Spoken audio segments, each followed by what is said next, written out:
Bendito sea Hashem por todas las maravillas que está haciendo. La primera cosa que se pide en la Amidah, después de las tres primeras bendiciones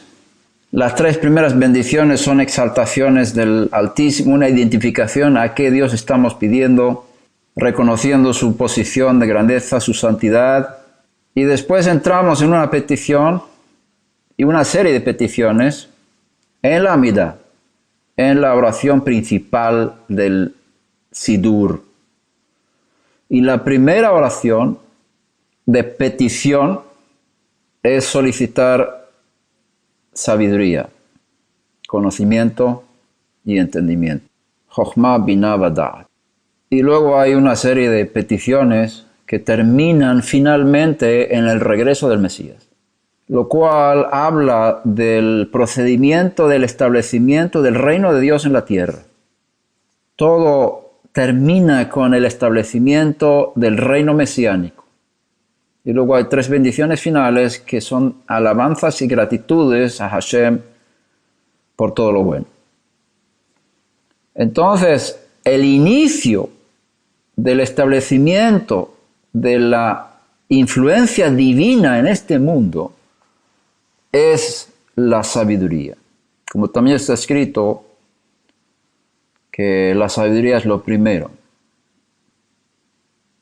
Esto concuerda bien con lo que enseña Rabbi Shaul, que me gusta más decir el apóstol o el emisario Shaul en su carta a los Efesios, que es una carta general. Dice, él está orando por los santos en Éfeso. Y lo que pide es que Hashem alumbre los ojos de sus corazones, que les dé el espíritu de sabiduría y de revelación para un mejor conocimiento de Él. Y concuerda bien con la oración judía de la Amidah.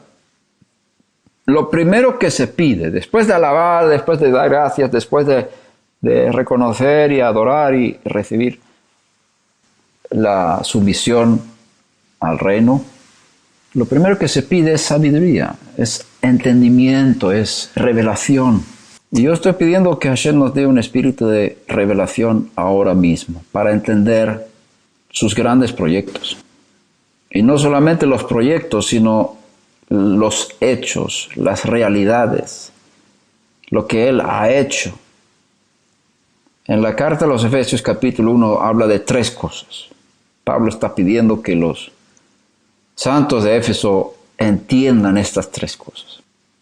Y no vamos a entrar en esas tres, pero tú tienes tu Biblia. Puedes leer, puedes escudriñar.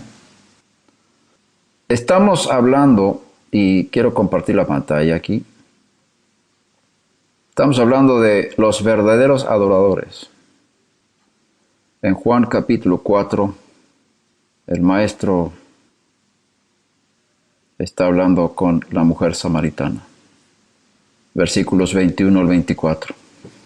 Y dice, mujer, créeme, la hora viene cuando ni en este monte ni en Jerusalén adoraréis al Padre. Vosotros adoráis lo que no conocéis. Nosotros adoramos lo que conocemos, porque la salvación viene de los judíos. Pero la hora viene, y ahora es, cuando los verdaderos adoradores adorarán al Padre en espíritu y en verdad, porque ciertamente a los tales el Padre busca que le adoren. Dios es espíritu, y los que le adoran deben adorarle en espíritu y en verdad. Vamos a ir a otro texto de Juan. Juan capítulo 3, versículo 3 en adelante, hasta 8. Respondió Yeshua y le dijo, en verdad te digo,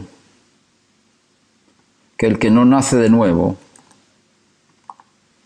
no puede ver el reino de Dios. Nicodemo le dijo, ¿cómo puede un hombre nacer siendo viejo? ¿Acaso puede entrar por segunda vez en el vientre de su madre y nacer?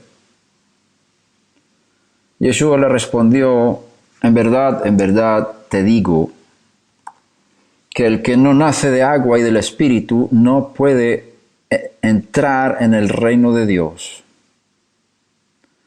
Lo que es nacido de la carne, carne es, y lo que es nacido del Espíritu, Espíritu es.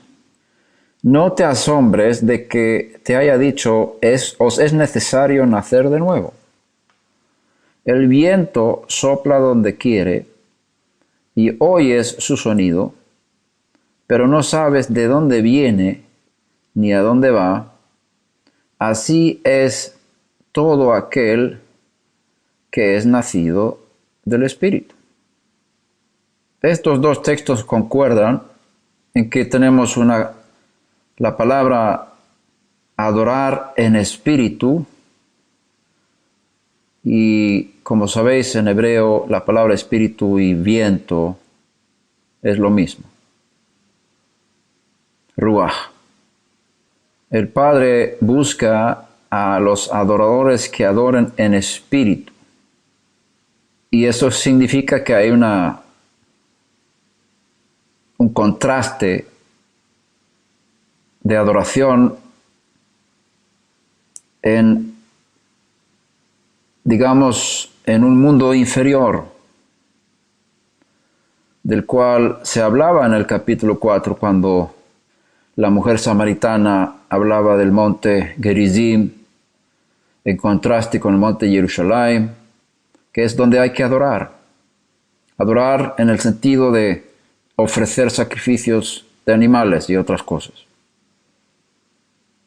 Y Yeshua habla de otro nivel de adoración, como hemos hablado antes. Una adoración en otra dimensión. Ni en este monte ni en Jerusalén, sino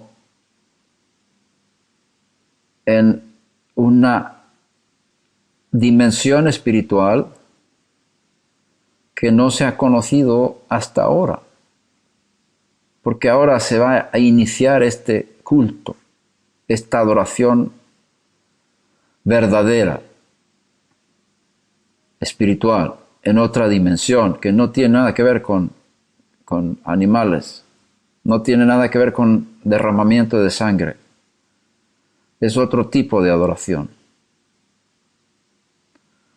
Y en el capítulo 3, Yeshua habla con Nicodemo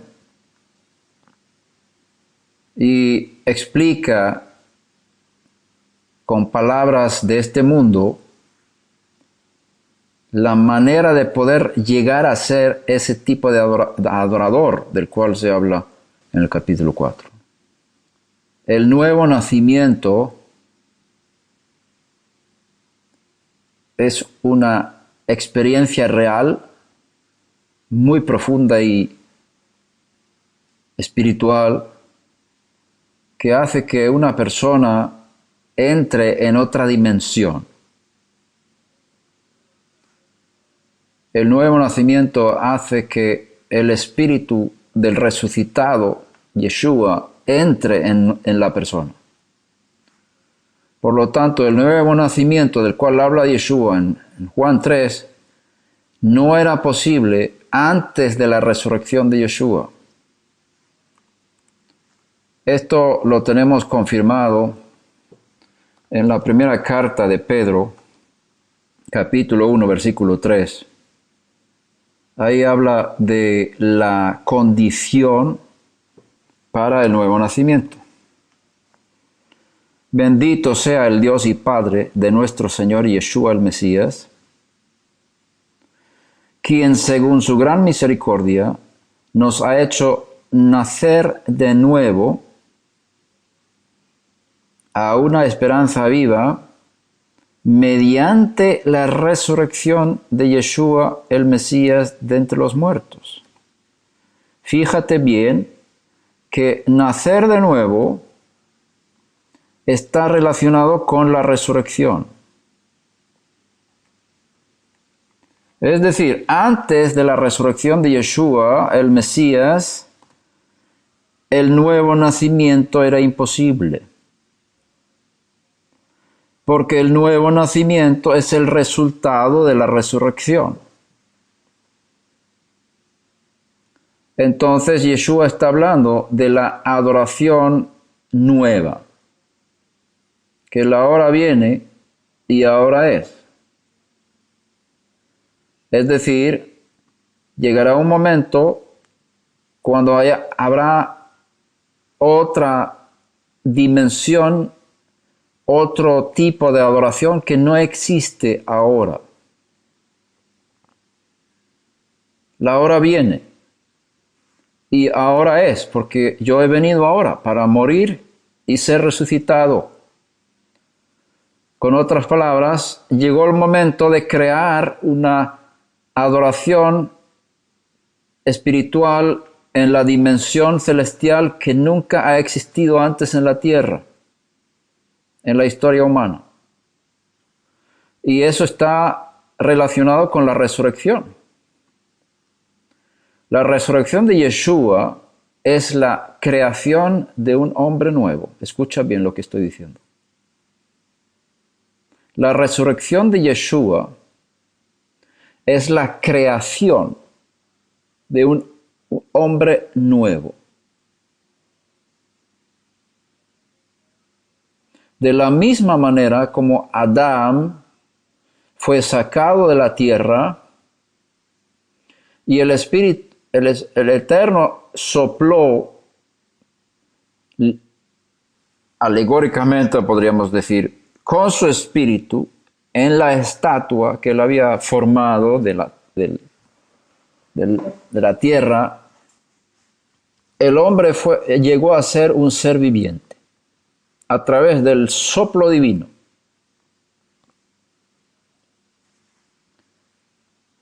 Cuando Yeshua fue resucitado de los muertos, el espíritu del invisible, del infinito, sopló en su cuerpo y se creó un ser humano nuevo, diferente al que había existido antes.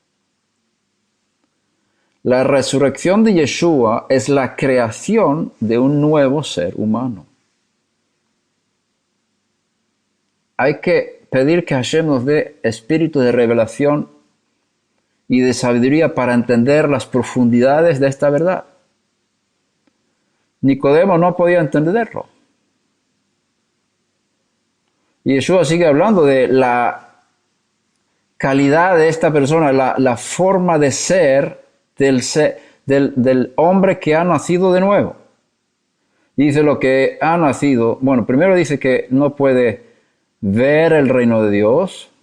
Es decir, el que no ha tenido la experiencia espiritual profunda, real, del nuevo nacimiento, resultado de la resurrección de Yeshua, no puede ver la dimensión del mundo en el cual hay que adorar en espíritu y en verdad. No puede ver esa montaña del Sión celestial. Ni en este monte ni en Jerusalén, pero hay otro monte en el cielo. No puedes ver ese monte si no naces de nuevo. No puedes ver el templo celestial. No puedes ver lo que Moshe vio en el monte. Él tuvo la revelación del templo celestial, del tabernáculo celestial. Y él tenía que hacer una copia en la tierra, conforme a lo que vio en el monte. Es decir, el tabernáculo en la tierra es una figura de lo que hay en el cielo. Moshe lo vio por revelación, por profecía. Ahora, Yeshua está hablando de los que puedan servir en ese mundo como sacerdotes. Y no dice solamente ver, sino entrar en el reino de Dios. El que no nace aquí lo tradujeron como agua y espíritu. Yo me atrevería a decir que como el maestro Yeshua hablaba en hebreo o en arameo, él está hablando alegóricamente de dos elementos naturales. Y luego más adelante le dice, si yo hablo de cosas terrenales y no me entiendes, ¿cómo me vas a entender si hablo de cosas celestiales? Entonces él está explicando las cosas celestiales con elementos terrenales. Y él está diciendo, el que no nace de agua y de viento no puede entrar en el reino de Dios. Entonces, nacer de agua y viento corresponden a dos cosas espirituales. Nacer del agua es nacer de la palabra viva de Dios, que también lo vemos en la carta de Pedro. Habéis nacido nuevo no por una simiente corruptible, sino por una incorruptible, que es la palabra viva de Dios. Es decir, tú naces de nuevo por una simiente de una palabra divina que tiene vida para crear esa nueva vida dentro de ti, que es el nuevo nacimiento. Y el Espíritu es la vida que está en esa palabra. O sea, agua y viento corresponden a palabra y espíritu. El que no nace de agua y viento, es decir, palabra y espíritu, porque las dos cosas tienen que estar juntas, como vemos en la creación. El Espíritu de Dios se movía sobre la faz de la tierra y dijo Dios, las dos cosas juntas, y fue la luz, se creó la luz. La creación depende del Espíritu y la palabra cuando operan juntos. De esa manera, el que nace de nuevo lo hace por la palabra vivificada por el Espíritu. Y entonces puede entrar en el reino de Dios. Entrar en el reino de Dios. Es decir, si naces de nuevo, ya entras en una dimensión que Yeshua llama reino de Dios, que tiene mucho que hablar también. En la primera clase sobre la adoración hablamos de los efectos del reino de Dios en el sentido personal, que yo acepto que Hashem es el que manda, Él es mi Elohim, Él es mi Dios, y yo me someto a Él. Este es el reino de Dios. Para ser un adorador hay que entrar en el reino de Dios, es decir, someterse a las reglas y a la autoridad y al reinado el único que tiene derecho de decidir en ese reino. Y nosotros nos sometemos a Él. Entonces, entrar en el reino, en esa dimensión, para ser adorador en espíritu y en verdad, tiene que ver con el nuevo nacimiento. Y ese nuevo nacimiento depende de tres cosas, como hemos dicho. La resurrección de Yeshua, la palabra de Dios hecha viva en el espíritu. Cuando estas tres están juntas, puede haber un nuevo nacimiento. Entonces Yeshua está hablando de este momento de la resurrección, en el cual se crea un ser humano nuevo. Este ser humano tiene la capacidad de ser adorador en espíritu y en verdad. Es un sacerdocio en otra dimensión.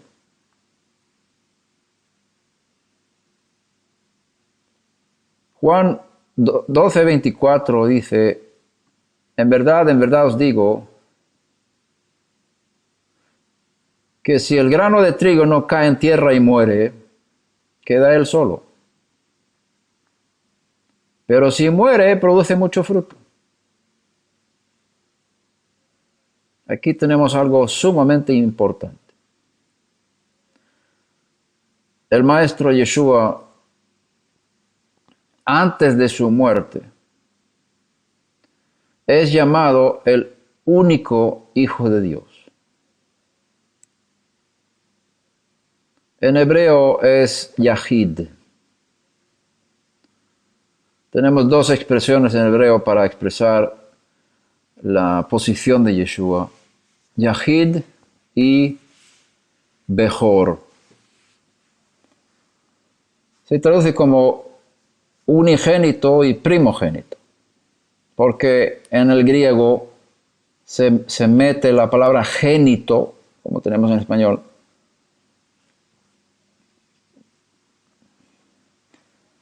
monogenes y prototokos. Bueno, son cosas de griego que son traducciones de conceptos hebreos. Lo puedes ver en la Septuaginta, cómo tradujeron los conceptos hebreos al griego. Y tenemos un gran problema aquí.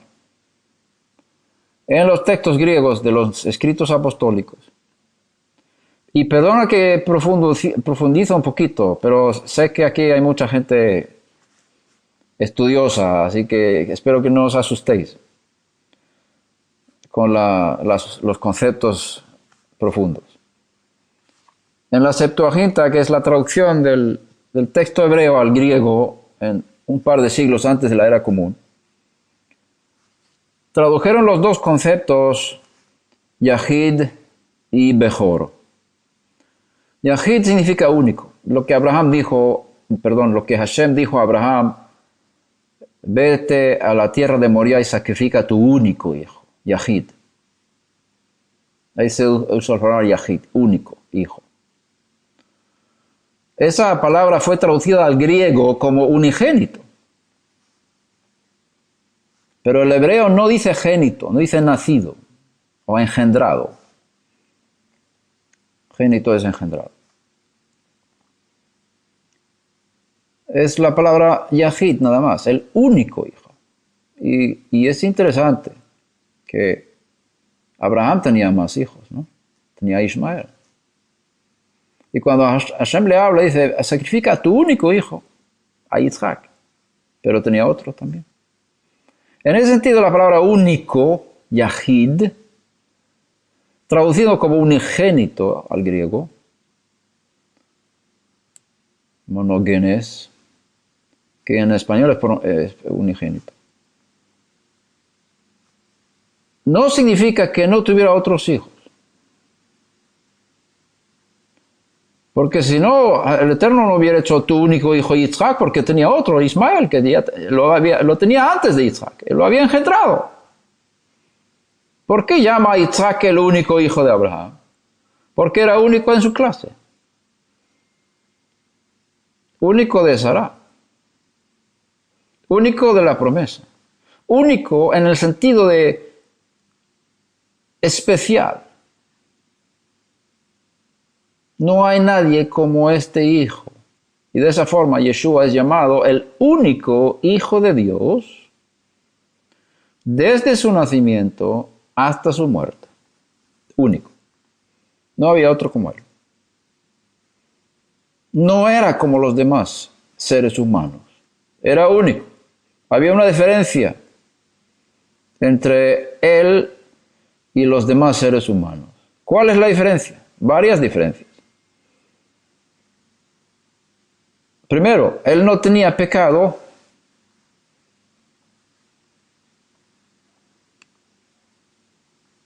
Ni tenía pecados. Cordero perfecto, sin mancha, para poder ser un sacrificio. Entonces, él es llamado el único hijo. De tal manera amó Dios al mundo que ha dado a su Hijo único, para que todo aquel que en él crea no se pierda, sino tenga vida eterna. Ahí la teología cristiana ha hecho una montaña de un grano de arena que no existe en hebreo.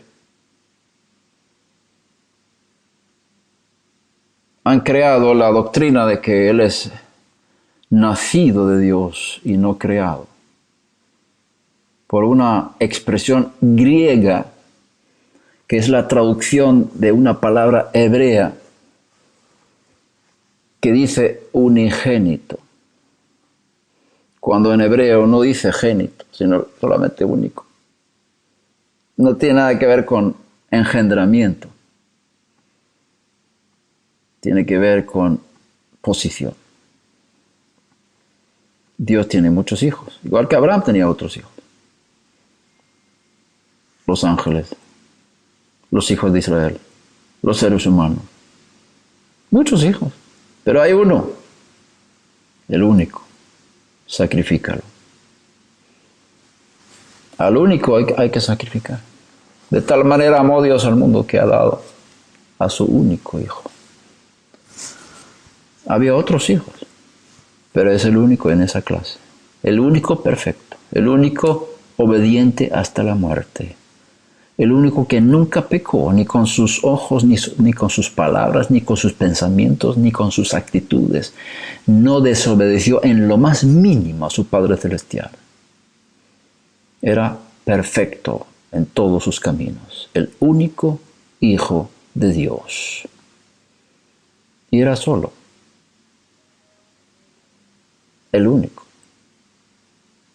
Y él dice de sí mismo: si el grano de trigo no cae en tierra y muere, queda él solo. Pero si muere, produce mucho fruto. Por eso tú miras en los textos apostólicos que antes de su muerte es llamado el único Hijo de Dios, traducido como unigénito también. Pero es el concepto de Yahid, el mismo concepto que Abraham cuando sacrifica a Isaac. Único. Después de su resurrección, no es llamado único Hijo de Dios. Es llamado primogénito entre muchos hermanos. Primogénito en griego es prototokos, primer nacido, primero, tokos, nacido. Pero es la traducción del concepto hebreo Bejor. Bejor no necesariamente tiene que ser físicamente el primogénito. Como David, el rey. Él es llamado Bejor. Hay un salmo que dice que él es el primogénito. Pero él no es el primogénito. Dios le hizo el primogénito. Lo mismo, Rubén era el primogénito. Pero él no recibió la primogenitura. Eso pasó a Efraín. Entonces, ser mejor, ser primogénito en el sentido jurídico, en el sentido hebreo y profético, tiene que ver con una posición de herencia y de autoridad. Entonces, Yeshua es llamado el primogénito de toda la creación, como dice la traducción en Colosenses. Pero ahí no se refiere a que, y algunos traductores también tienen problemas con esta palabra. Porque, ¿cómo va a ser primogénito de toda la creación? Como si fuera parte de la creación, porque en la teología cristiana él es considerado como fuera de la creación, que no puede ser creado, él es el creador según la teología cristiana. Y ese texto algunos tradujeron incluso primogénito antes de toda creación. Entonces cambiaron la palabra de como antes. Hay algunas Biblias que lo dicen así. Pero la palabra primogénito de toda creación tiene que ver con la posición de gobernante, como lo recibe el hijo que recibe la primogenitura de su padre para ser el gobernante del resto de los hermanos. El que tiene la autoridad para representar al padre en la casa cuando no está el padre. David recibió la primogenitura. Era el octavo hijo de Ishai. Y Rubén perdió la primogenitura. Shimón perdió la primogenitura, podría haber pasado al segundo hijo, pero Shimón no la recibió, ni Leví, ni Judá. La primogenitura pasó a Yosef. Entonces ahí vemos que el ser Bejor, primogénito, no necesariamente tiene que ser el primer nacido de la casa, sino eso puede ser designado a otra persona que no sea el primer nacido. Tiene que ver con autoridad, tiene que ver con posición y herencia. Entonces, cuando se dice que Yeshua es el primogénito de toda creación, o vamos a decir como desde el punto de vista hebreo, es el primero, él es es que no hay palabra para primogénito en español. Ok, usemos la palabra primogénito. Primogénito de toda la creación significa que él ha sido puesto sobre toda la creación como el gobernante.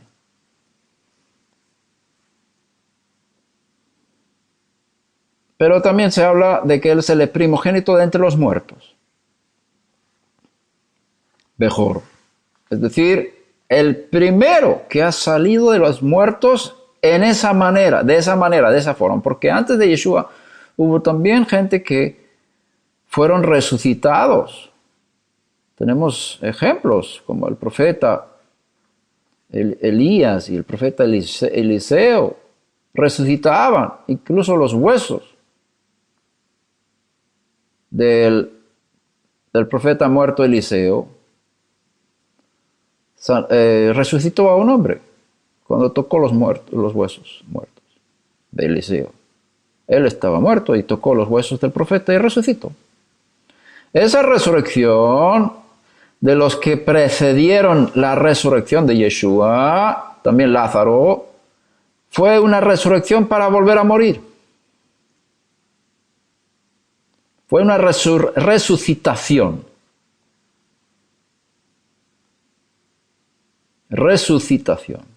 Pero ellos murieron otra vez, porque eran parte del ser humano mortal, eran parte del primer hombre.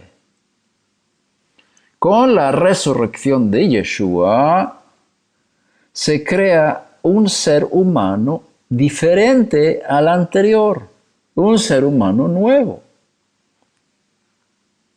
un ser humano indestructible, con una vida indestructible, incorruptible. No puede morir. Entonces, leímos en Isaías 53,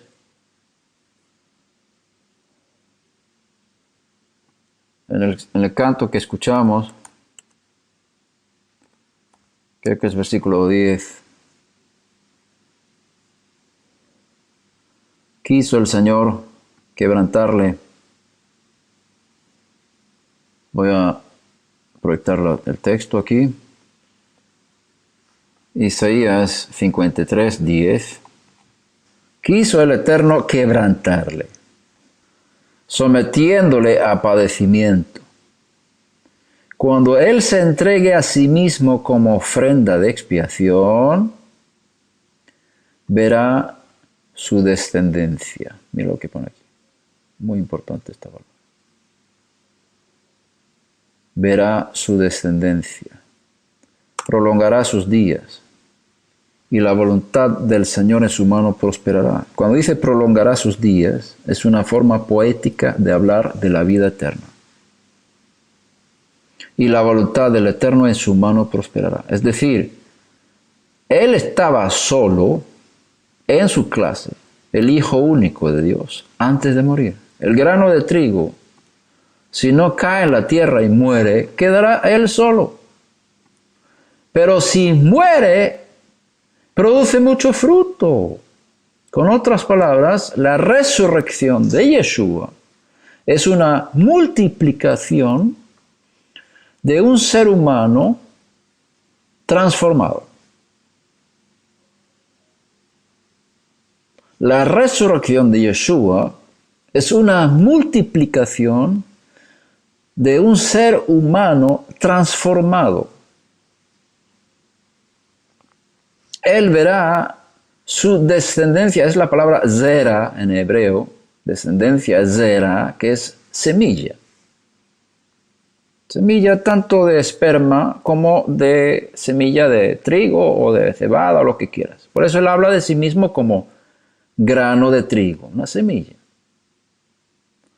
Cuando él es sembrado en la tierra, es decir, está hablando de su muerte, y después, en el tercer día, la nueva vida empieza a brotar a base de esa muerte. Bendito sea Hashem, que ha creado en la creación, en la naturaleza, una ilustración tan preciosa de la realidad de la resurrección de los muertos. Entonces, él es un solo grano, se siembra en la tierra, muere, y cuando salen varios, y eso lo conoces. Si tienes un grano de trigo, lo pones en la tierra y crece, sale una espiga, pero en la espiga salen muchísimos granos iguales al que había sembrado. Entonces, aquí es la ley de la reproducción a través de la muerte y resurrección. Como él entregará a sí mismo, que dice el alma en hebreo, su alma, como ofrenda de expiación, es decir, él muere. Entonces, después de morir, verá descendencia. El mismo principio que la siembra del trigo en la tierra.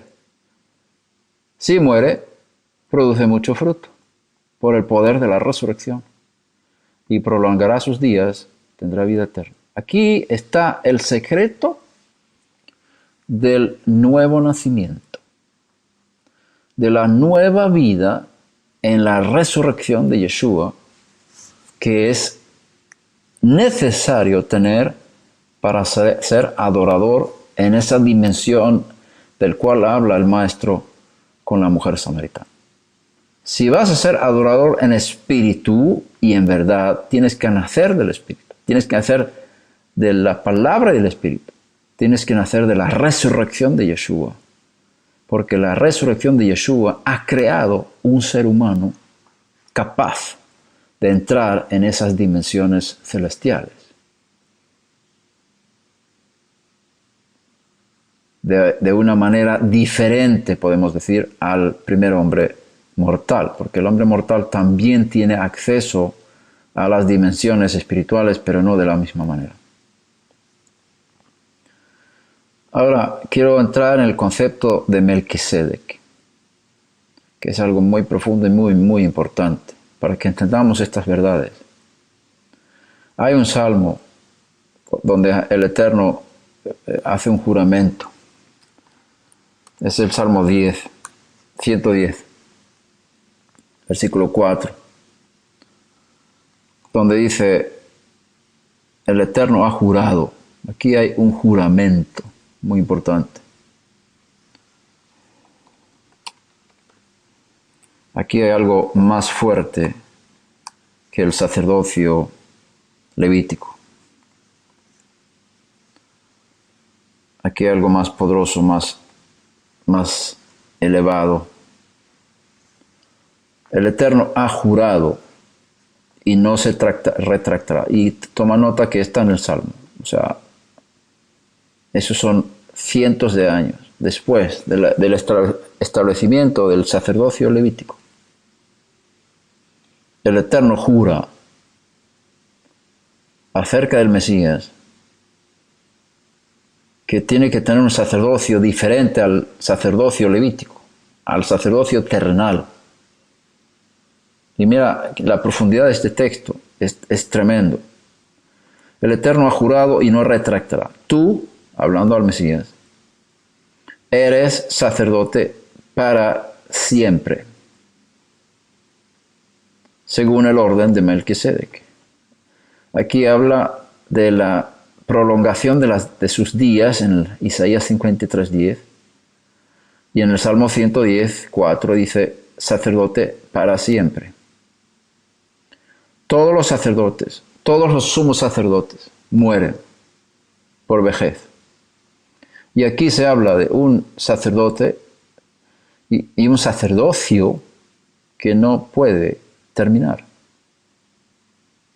Aquí vemos que tiene que haber otra clase de persona, otra creación, para poder acceder a este sacerdocio del cual se habla en el Salmo 110. Es un sacerdocio diferente al sacerdocio natural dado a Leví y a Aarón y sus descendencias. Todos los sumos sacerdotes han muerto. Aarón murió, su hijo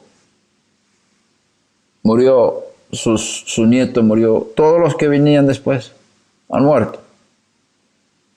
Y aquí habla de un sacerdote para siempre. Entonces es otra orden, la orden o el orden de Melquisedec, en hebreo Malki Tzedek, que significa mi rey, es justicia.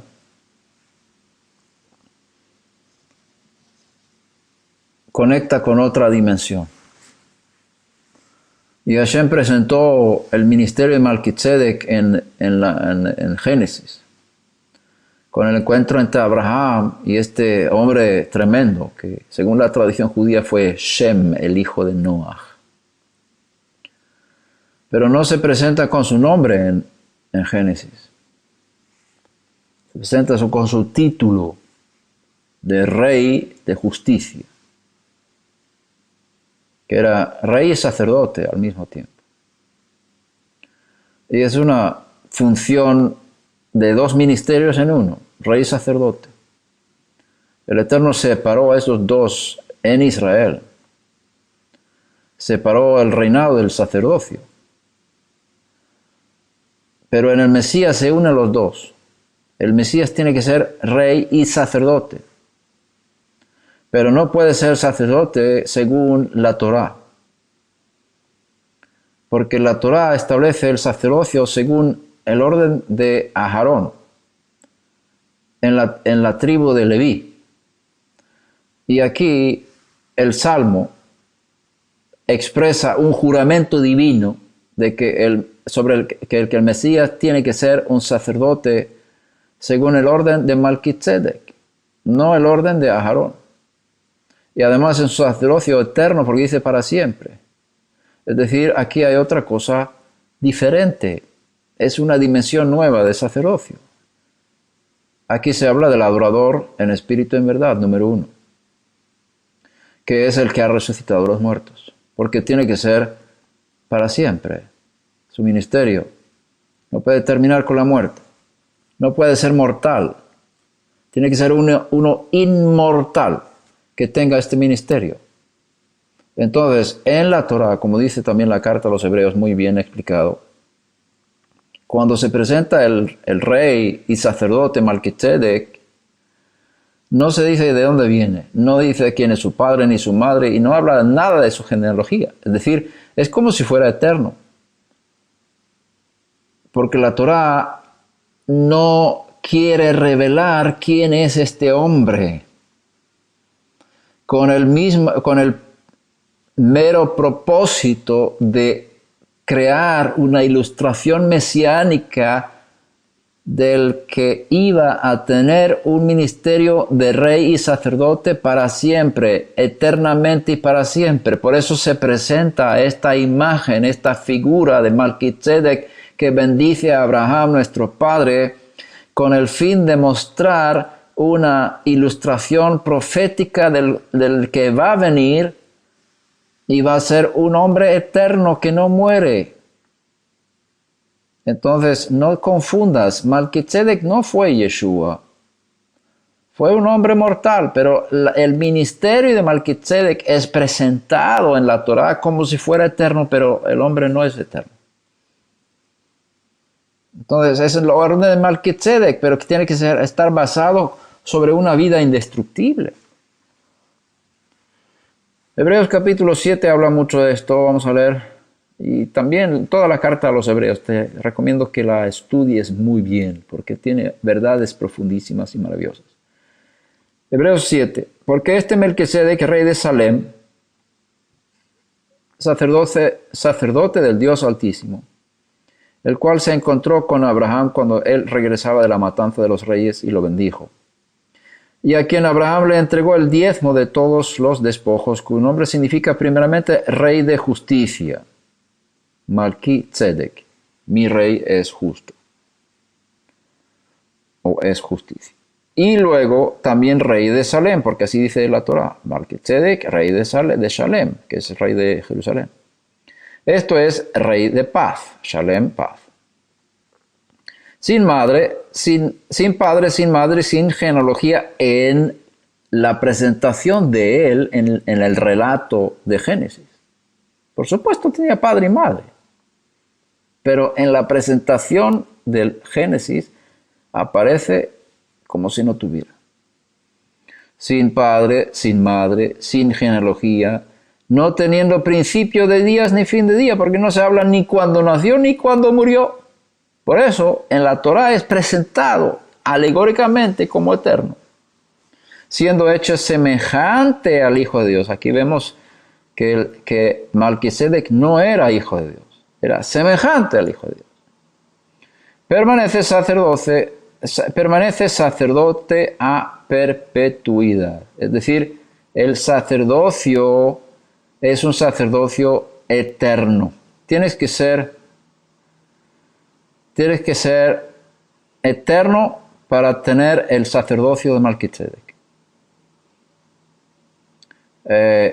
Aunque lo tuvieran los antiguos y fueron mortales, el sacerdocio en sí de Malquisedec es eterno. Vamos a decirlo de esta forma, para que se quede bien claro. Ahora, sigamos en Hebreos capítulo 7, versículo 11. Ahora bien, si la perfección era por medio del sacerdocio levítico, pues sobre esa base recibió el pueblo la ley.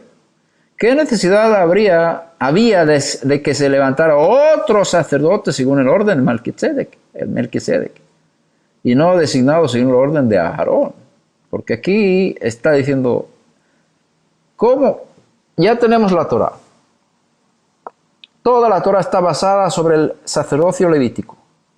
¿Cómo es posible que en el Salmo 110, cientos de años después, el espíritu profético a través de David hable de un sacerdocio nuevo, diferente, según Melquisedec, no según Aarón? ¿Cómo es eso? Y aquí va a explicar. Porque cuando se cambia el sacerdocio, necesariamente ocurre también un cambio de la ley. Cambio de la ley.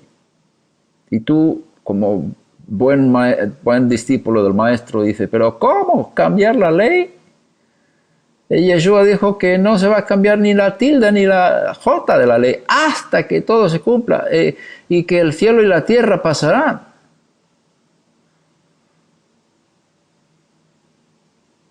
Y esa es la verdad. El cambio de la ley no está en esta creación. Está en otra creación, en la nueva creación. Mientras que sigan estos cielos y esta tierra, la ley seguirá. Pero hay otra creación. Hay una creación de la eternidad. Hay nuevos cielos y nueva tierra. Y también ahora mismo hay una creación de un hombre nuevo que está por encima de los cielos. Está por encima del sol. Hay una ley que está debajo de los cielos. La ley no está en el cielo, está en la tierra. Pero si el hombre está en el cielo, está por encima de la ley. Y te digo una cosa, escucha bien esto, y esto es bien importante. El hombre de la resurrección no está sujeto a la Torá de Moisés.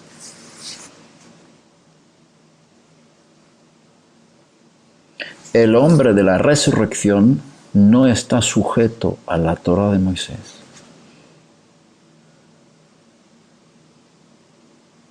La Torá de Moisés fue dada a los hombres mortales pecadores.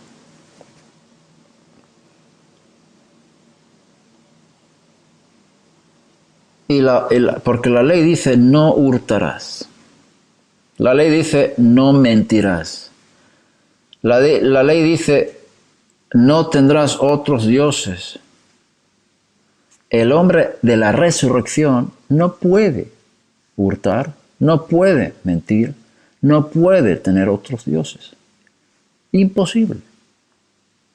No necesita la ley, porque Él es la Torá viviente.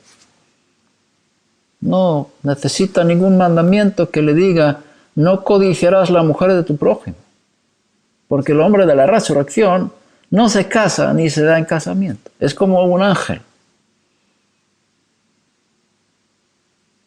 Entonces, si entiendes esta verdad, vas a entender toda la enseñanza de Pablo cuando dice que ya no estamos bajo la ley. Porque él habla del hombre de la resurrección, que es un hombre totalmente unido al Espíritu de Dios. Y como tal no puede pecar. Es imposible que el hombre de la resurrección peque, porque está creado en justicia. Si tú pecas es porque el hombre viejo se está resucitando. El que enterraste en el bautismo, pero tiene sus manías. Muy difícilmente muere, aunque sea una verdad jurídica, pero todavía dice, aquí estoy, y te hace pecar. Pero el hombre nuevo no puede pecar. Por eso no necesita la Torá, no necesita las leyes. Porque las leyes están dadas a los pecadores. No puedes hurtar. ¿Cómo vas a decir eso a un ángel que sirva a Dios? O no tengas deseo de la mujer de tu prójimo. ¿Cómo está el deseo? Dice el ángel. Deseo de la mujer del prójimo. Yo soy ángel. El hombre resucitado es como un ángel. No se casa ni se dará en casamiento. No tiene ningún deseo sexual. Entonces la ley no puede dar mandamientos que no aplican. O sea, la ley no existe para el hombre nuevo. Porque la ley en su forma como la tenemos es para el hombre mortal. Es para el hombre pecador. Pero si ya no eres mortal, ni eres pecador, la ley no tiene ninguna vigencia. Por eso dice, cambio de la ley. Quiero que entiendas esto. No se habla de un cambio de la ley para los que todavía son mortales. Mientras que tú existas en este cuerpo mortal, la ley aplica para ti. Pero hay otra creación que también está dentro de ti, pero en otra dimensión, es el nuevo hombre. Si uno está en el Mesías, nueva criatura es. Ese nuevo hombre no está bajo la ley. ¿El viejo hombre? Sí. Entonces estamos en dos dimensiones al mismo tiempo. Somos dos, por lo menos. Yo diría que somos por lo menos 4. Cada uno somos por lo menos 4, pero no es para hablar ahora. Ok, sigamos. Pues aquel de quien se dicen estas cosas pertenece a otra tribu. O sea, tú eres sacerdote para siempre, según el orden de Melquisedec. Eso habla de Yeshua. Él pertenece a otra tribu, de la cual nadie se ha servido en el altar, la tribu de Judá. Porque es evidente que nuestro Señor descendió de Judá, una tribu de la cual Moisés no dijo nada tocante a sacerdotes. Y esto es aún más evidente si a semejanza de Melquisedec se levanta otro sacerdote que ha llegado a hacerlo no sobre la base de una ley de requisitos físicos, sino según el poder de una vida indestructible. Graba estas palabras en tu corazón.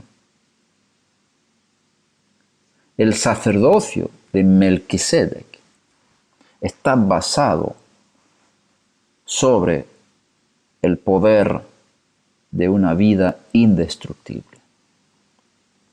Si no tienes una vida indestructible, no calificas para el sacerdocio de Melquisedec. Lo que hubo en Génesis es solamente figura profética, no era lo definitivo, lo verdadero. Hay que tener una vida indestructible para calificar como sacerdote según el orden de Melquisedec. Con otras palabras, tienes que nacer de nuevo para poder adorar en espíritu y en verdad.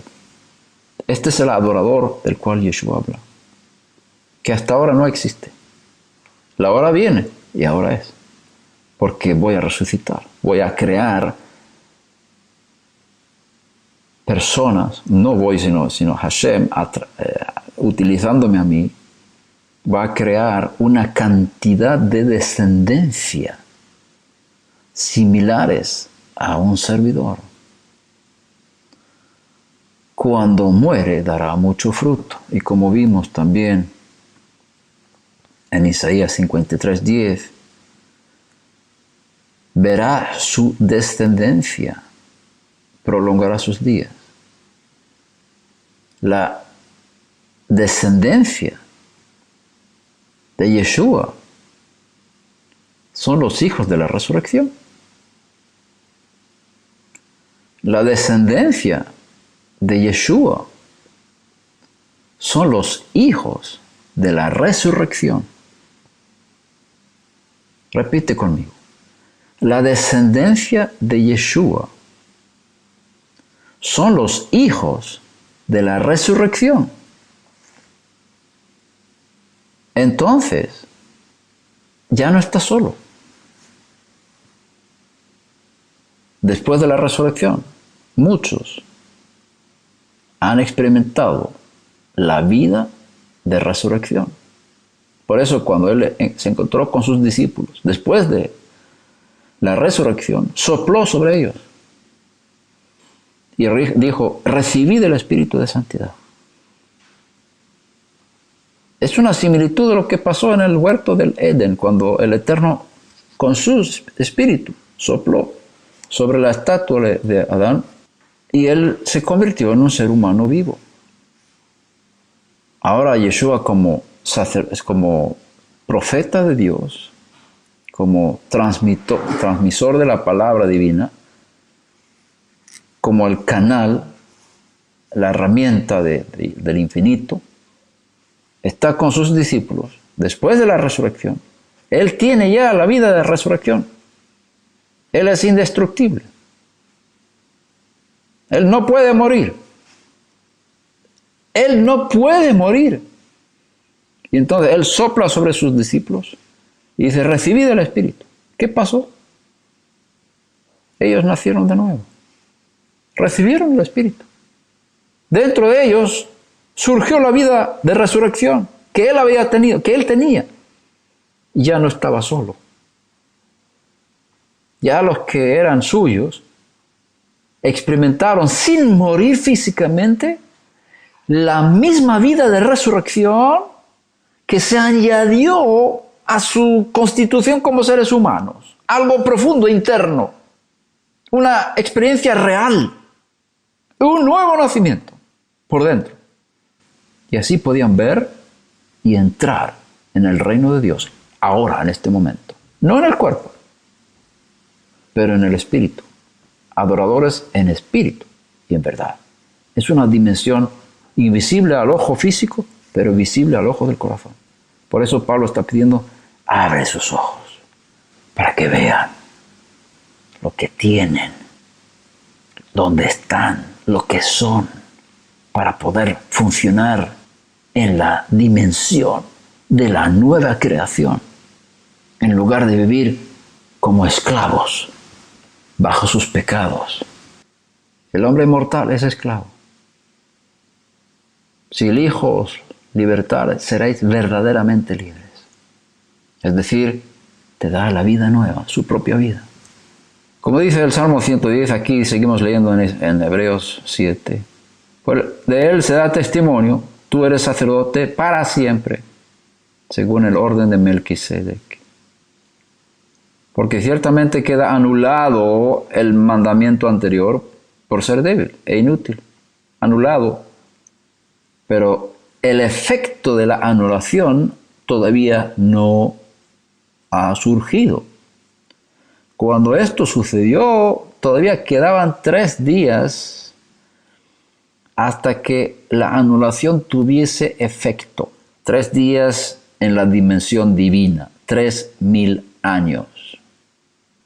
La anulación se pronunció cuando Yeshua fue resucitado, como está escrito, mi hijo eres tú, yo te he engendrado hoy, tú eres sacerdote para siempre según el orden de Melquisedec.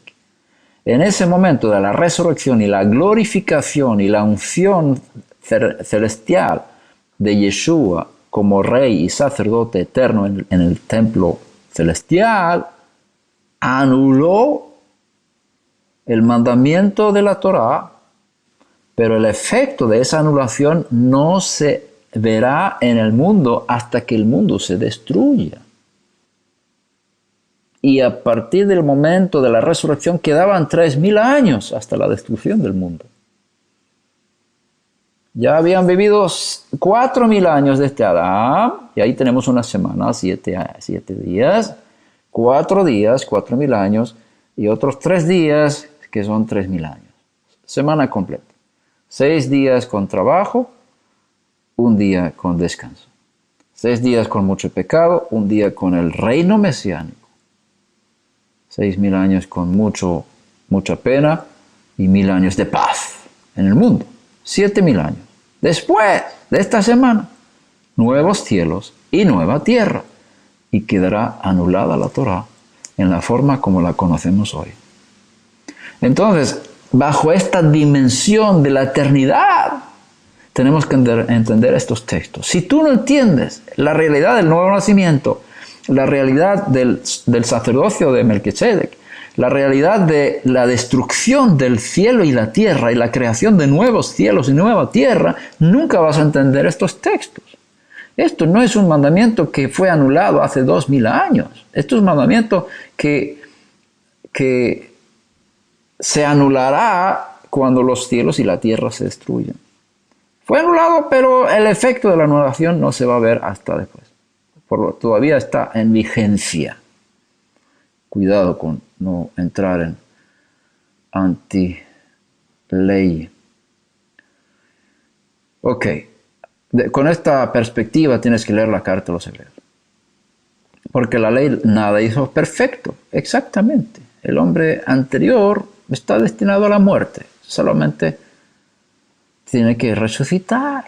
La única forma de ser perfeccionado es resucitar. Tiene que morir.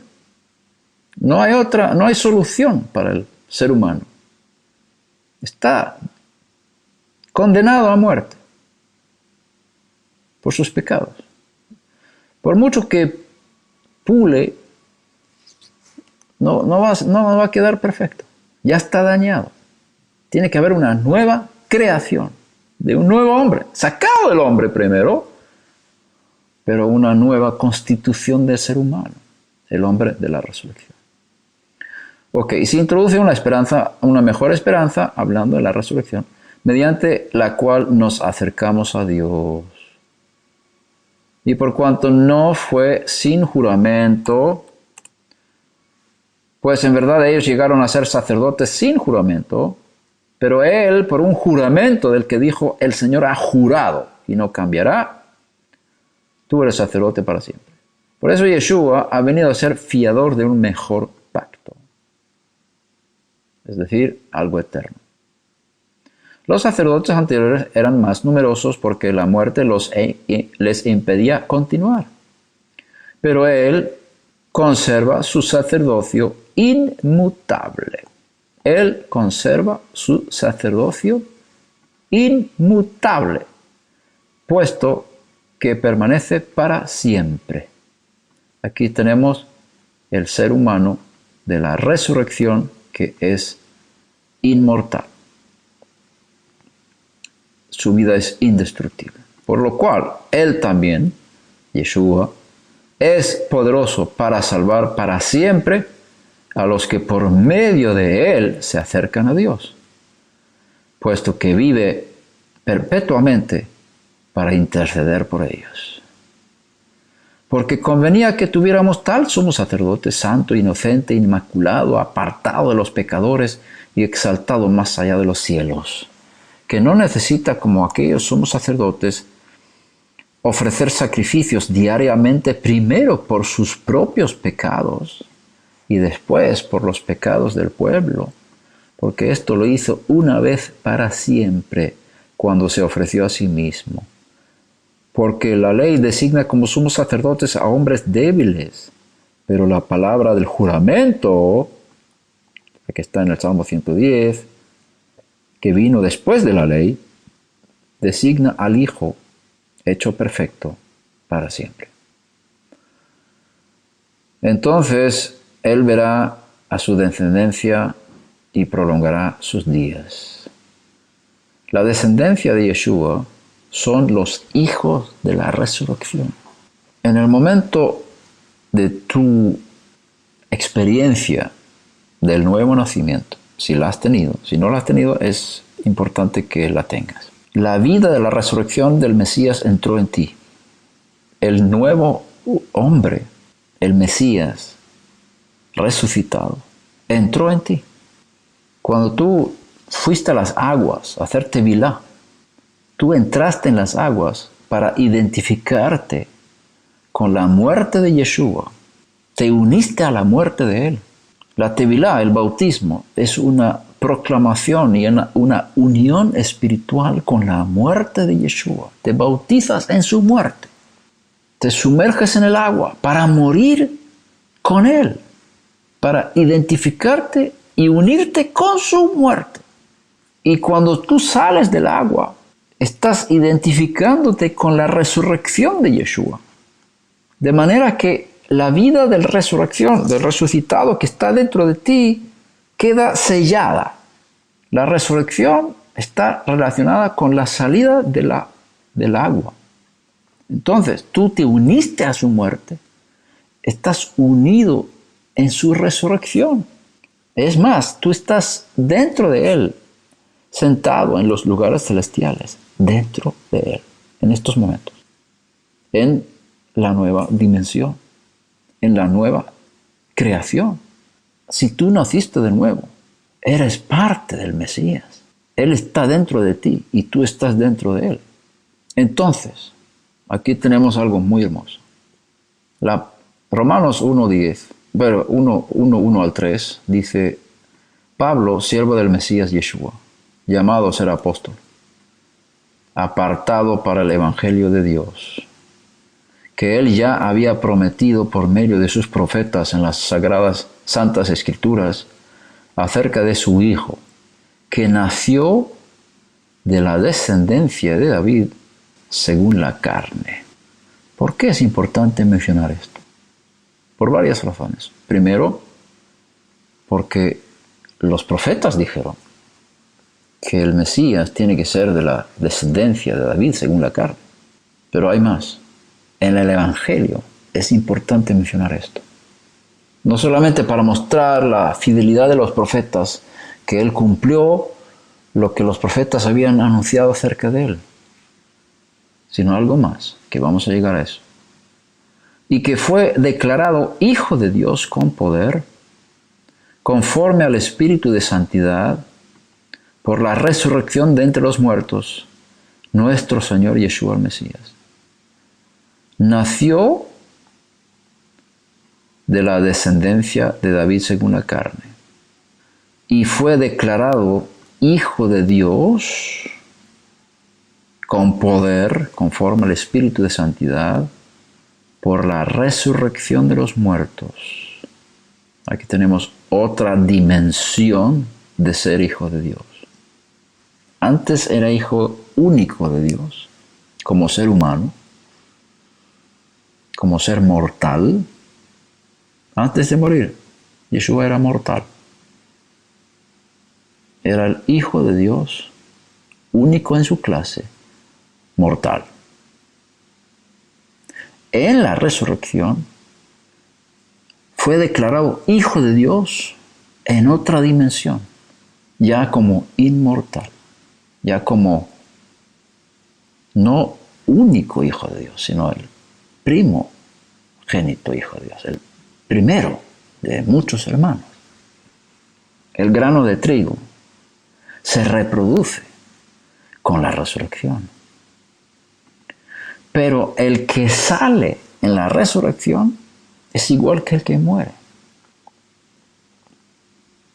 El que muere es de la descendencia de David. El que sale sigue siendo de la descendencia de David, físicamente. Por eso el cuerpo de Yeshua físicamente fue resucitado. Y fue transformado el cuerpo físico en glorificado, transformado en inmortal. Pero ese cuerpo, físicamente, según la carne, es hijo de David. Y es según la promesa que el Eterno le dio a través del profeta Natán a David, el rey. Que cuando tú duermas con tus padres, uno de tus descendientes, se levantará. Y yo confirmaré su reino para siempre. Es un reino eterno. Y para eso hay que tener resurrección. Entonces, el resucitado es descendiente de David. Y los que son hijos de la resurrección son descendientes de David. Porque si está sin morir, queda solo. Cuando muere, dará mucho fruto. Y los que son sus hijos de la resurrección toman físicamente, espiritualmente, proféticamente, promesamente, la ropa, la investidura y la constitución de ser hijos de David. Y como hijos de David, tienen derecho a ser reyes. Segunda Timoteo 2:8 dice lo mismo. Acuérdate de Yeshua el Mesías, resucitado de entre los muertos, descendiente de David. Mira aquí. ¿Por qué tiene que destacar la descendencia de David en relación con la resurrección? Porque no deja de ser descendiente de David a pesar de la resurrección. Sigue siendo conforme a mi evangelio, dice. Estas son las buenas noticias. ¿Cuáles son? Es que Yeshua resucitó de los muertos y es el descendiente de David que fue profetizado y prometido por los profetas, pero él no está solo. Él no está solo. Verá su descendencia. Si muere, dará mucho fruto. Y los que salen son iguales que el que murió. Y cuando tú te unes a Él en su muerte, tú te unes a Él en su resurrección, eres descendiente de David. En la resurrección tú eres parte del Mesías. Por eso, 1 Pedro 2:9 y 10 dice, pero vosotros sois linaje escogido, real, sacerdocio. Esto no es solamente para el pueblo físico de Israel que en Éxodo 19, estas palabras son dichas sobre el pueblo de Israel, el que salió de Egipto. Tú eres real sacerdocio, nación santa. Ahora Pedro, el Shaliach de Yeshua, lo está aplicando en la dimensión de los nuevos nacidos, en la dimensión del pueblo celestial, del Israel celestial, Israel en su dimensión más elevada. Vosotros sois linaje escogido. No está hablando aquí de los hijos de Israel físicos. Está hablando de los hijos de Dios nacidos de la resurrección de Yeshua. Vosotros sois linaje escogido. Real sacerdocio. ¿Por qué? ¿Por qué lo sé? Porque Primera de Pedro 2.9, Primera de Pedro 2.9, Primera de Pedro 1.3. Lo leímos antes.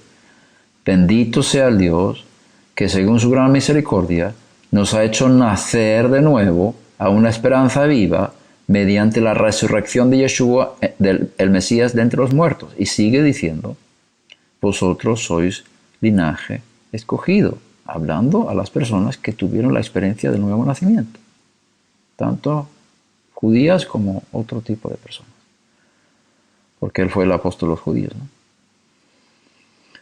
Linaje escogido, real sacerdocio, nación santa, pueblo adquirido para posesión de Dios, a fin de que anunciéis las virtudes de aquel que os llamó de las tinieblas a la luz admirable. Pues vosotros en otro tiempo no erais pueblo, pero ahora sois pueblo de Dios.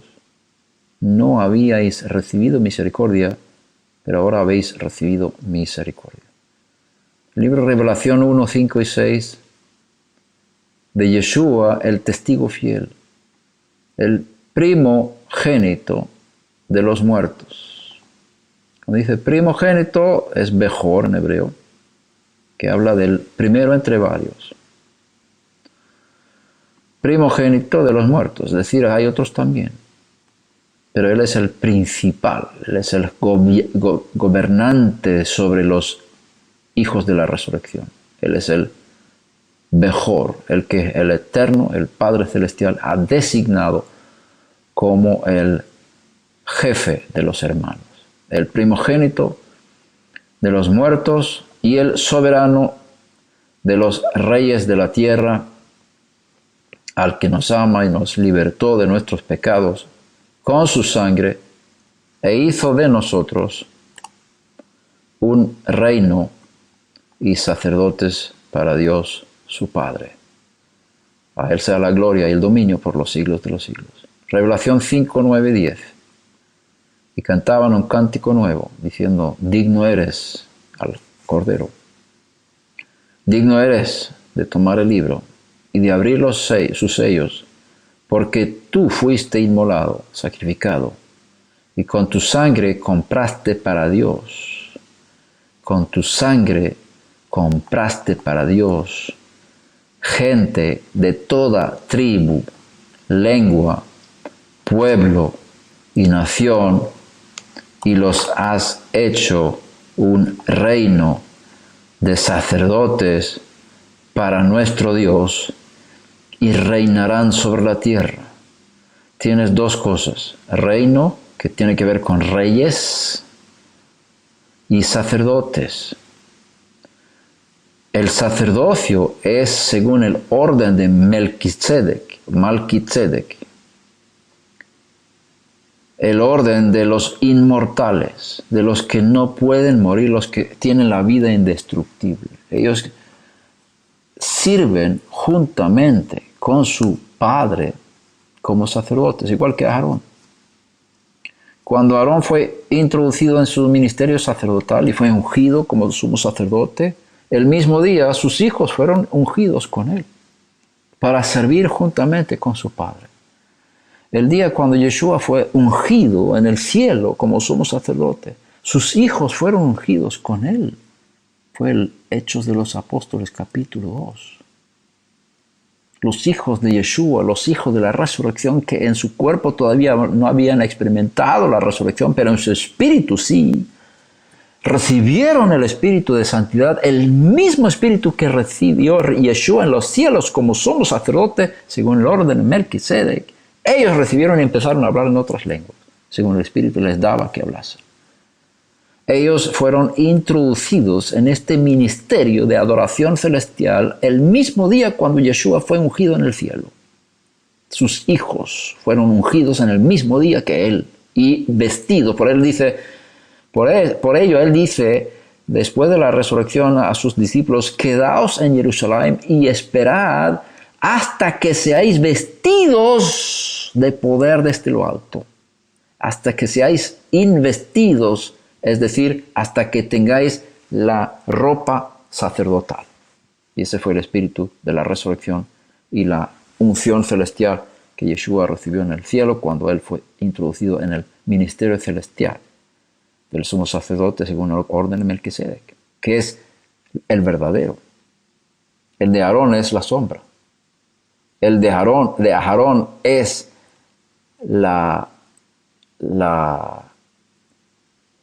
el ministerio que va a terminar. Pero el de arriba es el verdadero. Acuérdate que hablamos que verdaderos adoradores tiene que ver con permanente. Algo verdadero es algo permanente. El verdadero tabernáculo es el permanente, que no se destruye. El de la tierra ya no lo tenemos. Pero el del cielo es el verdadero. El verdadero pan es el del cielo, que no se destruye, ¿no? El pan que tenemos nosotros se deshace. Y Yeshua dice, yo soy el verdadero pan. Es decir, verdadero tiene que ver con permanente, que con la esencia misma, el original, y los demás son copias. El sacerdocio de Aarón es una copia, pero no es el verdadero. El verdadero es el celestial, el que vio Moisés en profecía, en el monte. Y es Yeshua, Melquisedec, el sacerdote celestial. Es el verdadero sacerdote, el verdadero sacerdocio, el eterno. Y él nunca dejará de servir en ese ministerio. Y cuando él fue ungido, esa unción pasó a todos sus hijos. Todos sus hijos. Los hijos de la resurrección tienen parte en la misma unción de Yeshua. Es solamente recibir. Es decir, aunque tú vivas 2000 años más tarde, en el momento de tener la experiencia de la muerte y resurrección de Yeshua, en tu interior, ahí está el Espíritu. Y la unción te pertenece a ti y puedes ministrar juntamente con tu Padre en el sacerdocio. Está hablando de Yeshua como sacerdote, como Padre sacerdote. Y tú como hijo, como Aarón y sus hijos. Y ahora la segunda parte, reino, que tiene que ver con reyes, como vimos aquí, David, la descendencia de David, la resurrección consigna a los hijos de la resurrección con la misma ascendencia davídica que Yeshua tiene. Así que tú, como hijo de resurrección, eres en el espíritu, ojo, en el espíritu, descendiente de David. Y yo me atrevería a decir que el cuerpo de resurrección de carne que tú tendrás, de alguna forma tendrá conexión con el cuerpo de David, físico, el rey David. Porque Yeshua nació de la descendencia de David según la carne, pero la resurrección de Yeshua, que fue la misma carne que había muerto, que fue transformada por el Espíritu de eternidad, esa carne está gobernando en el cielo ahora mismo. Y esa está glorificada, pero sigue siendo de David. Y si tú estás en él, yo creo que los cuerpos que él está preparando para nosotros, de alguna manera son multiplicación de él mismo. Como Adán, cuando él murió, cuando él durmió, el Eterno le sacó una costilla y hizo una mujer. Del mismo cuerpo. Yeshua dice, yo voy al Padre y prepararé el lugar para vosotros. Es el cuerpo de la resurrección que él tiene para nosotros. Y creo que ese cuerpo de resurrección fue sacado de él, de su muerte. De la misma manera como Javá fue sacado de Adán, Eva fue sacada de Adán en su sueño. Entonces los cuerpos de los resucitados son sacados de la muerte de Yeshua también. Y ahí está la descendencia de David. Es mi punto de vista. Lo importante es entender esta conexión, que tú estás dentro de él cuando muere, Tú estás dentro de Él cuando es resucitado. Tú estás dentro de Él ahora mismo. Y en esa posición, en esa resurrección, tú puedes servir juntamente con Él como sacerdote y ser un adorador en espíritu y en verdad. Este tipo de adoradores son los que el Padre está buscando. Entonces, Él pagó un precio muy alto para crear una nueva raza humana, digámoslo así. Más que raza, un nuevo ser humano. Y los efectos de esta nueva creación son tan impresionantes que Pablo también dice que toda la creación está esperando la manifestación de los hijos de Dios. No solamente del Hijo de Dios, sino los hijos de Dios, que son los hijos de la resurrección. Y tú ya en tu interior tienes esta vida, tienes esta nueva creación. Es invisible, pero es tan real y tan poderoso que si pudiéramos abrir nuestros cuerpos, quitar la cáscara y ver lo que hay dentro en el espíritu, habría tanta luz que llenaría toda la habitación donde estás sentado. Cada uno de nosotros dentro somos luz en el Mesías. Él está dentro de nosotros y nosotros estamos dentro de Él. Si entendemos quiénes somos en Él, vamos a tener victoria sobre el pecado.